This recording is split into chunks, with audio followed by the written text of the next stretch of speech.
What's up guys, Brian here and I'm back again with another awesome video. Today I'm going to show you guys 5 unique ways of making selection in Photoshop and how I make optimum use of it in my photo editing workflow as a photographer. Let's begin.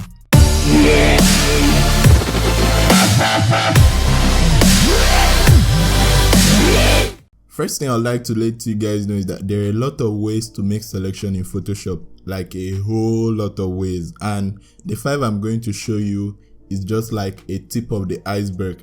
I would say they are more of my 5 most used or 5 favorite selection tools. And why it's important to know a lot of selection tools is that there are tricky situations you may find yourself in that if you knew only a few selection techniques, you'd be stuck on the selection process for hours. But if you knew other ways, you maneuver out of it in minutes. With that said, let's get to the first tool. The first tool I'm going to show you guys is the quick selection tool. It's also my favorite tool, like my most used tool.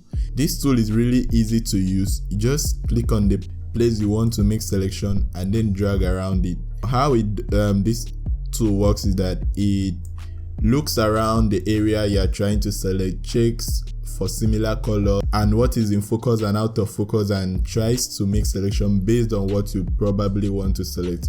Now it is not always like accurate all the time, so once you make the selection, you might want to deselect some part that it selected by mistake. So to deselect, you just click on the Alt or Option key. You notice the minus sign inside the cursor, then you just deselect it. One advice I'll give you when you are using this tool is always make sure that your cursor is smaller than the area you are trying to select. So if I'm trying to select the face, I wouldn't like my cursor to be this big. If I make my cursor this big, then it will select way more than the face. So you have to make it smaller than the area you are trying to select. And to adjust the size of the cursor, just use your bracket open and close on your keyboard. The next tool I'm going to show you guys is the Lasso Tool. Now this tool, I mostly use it after I use my quick selection tool. When you select any of this tool, you have these options on top here to select either a new selection, add to the selection, or subtract from the selection. So I'll click add to the selection and then I'll click on this point here and then move my cursor around where I want to select. So this is a freehand selection tool, and if you are not good at moving your hand freely on any surface, then this tool may not be the best for you. But if you have a steady hand and you can move your hand well, then this tool would work great for you. I use it most of the time when the quick selection tool misses an area and I just want to deselect it quickly. So let's say I want to deselect the lips here. I'll just come up here, click on this deselect button and then make a quick deselection around the area. And as you can see, it has been deselected. So that's how the Lasso tool works. Let's move to the next tool. The next tool I'm going to show you guys is not so popular. It's the quick mask tool. This is it on the toolbar. So if you click on it, it will create this mask and show you where you have selected. Instead of like using the matching ant, it will actually create an actual mask. The mask is this red stuff that you can see on her. And if you want to change what is masked, you just double click on the icon on the toolbar and it will ask you to select whether you want the red overlay to be for the selected area or not. So I'll make it to be the selected area. Now what I love about this tool is when you want to make selection, you use the brush tool to paint or brush the area that you want to select. So let's say I want to select the hand. I'll just go to my brush tool, click on it. To select, the foreground color has to be black. To deselect, the foreground color has to be white. So to switch between the foreground and the background color, you just click on X on your keyboard. And if you want to reset your swatches, you click on D. That will change it from any color it was to the default colors, which is black and white. So now that it is black as the foreground color, I'll just brush around this area to make a selection. See how easy it is.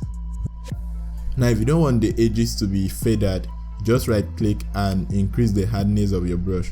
So the harder your brush, the less faded it will be, and the softer your brush, the more faded the selection will be.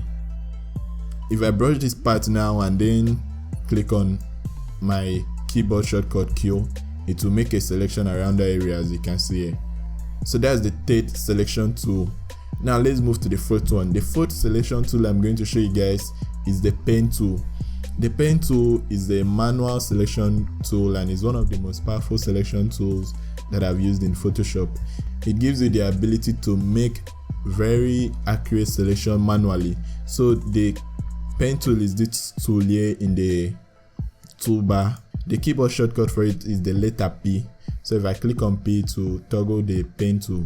Now to make a selection, you just click where you want to start your selection. It will create an anchor point. Then you move to the next point and then click on it without leaving your mouse. You can rotate it to create a curve. So just like that, I've created a curve that is just the same as a hand. Then I'll move to the next point. I'll just cut this anchor point by clicking Alt Option on my keyboard. Then I'll move to the next point, let's say here, and do the same thing. Just click without leaving the mouse. I'll just rotate it to form a curve, and let me just quickly do that for the rest of the hand.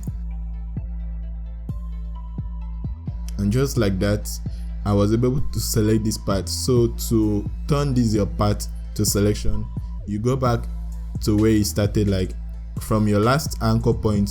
You just hover over the first point. You see this round stuff next to the pen tool. Just click on it and it will close it. To turn it to a selection, just right click, select make selection, and it will give you the option to either make a new selection, add to the selection, and also choose your fader radius.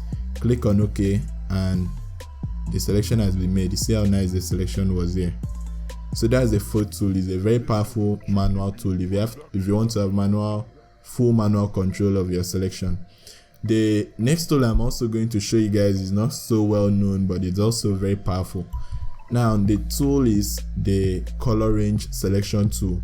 To access this tool, you go to the select tab up here, click on color range, and now how this tool works is that it lets you make selection based on either the color or the tones. So let's say I want to select only the mid-tones. I'll just click on mid-tones right here, and it will select things that fall within the mid-tones. You can change the fuzziness. The fuzziness is like the fadering of it, and the range is you telling it the brightness region to actually make the selection from. So if I take it back to the dark, you notice it to select more of the darks.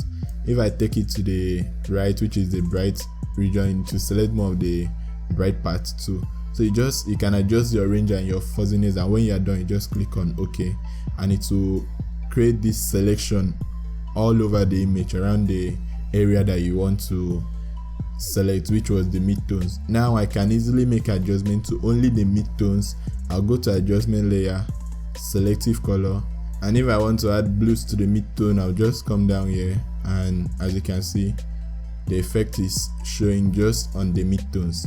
So that's it for this video, guys. I hope you learned a thing or two. You can combine these tools together to make any selection that you want. These are some of my best tools for selection in Photoshop. If one doesn't work, I use the next one with the first one, and I will get to select anything that I want to select. So I hope you learned a thing. If you did, click on the thumbs up button. If you have any question, drop it down in the comment section. If you are new to this channel, click on the subscribe button so you don't miss out on more awesome videos in the future. See you guys in the next one.